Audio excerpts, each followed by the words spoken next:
The KNX tool has a built-in device catalog from which you can download devices to use in your projects.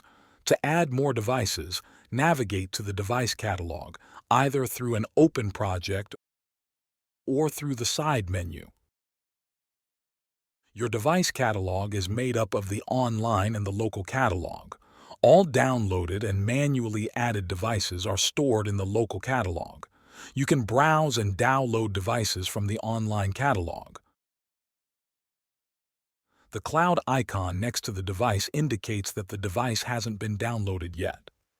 After downloading, you can edit the device details to add translations, pricing, and link the device to a group address set. If you can't find a device in the online catalog, you can manually add them here. Check our FAQ page for more details on how to add devices manually, or click the question mark for some quick tips. This is the Device menu.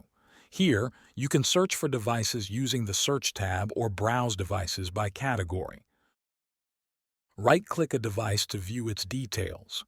This action will automatically open the detail view, allowing you to configure the device and view device information.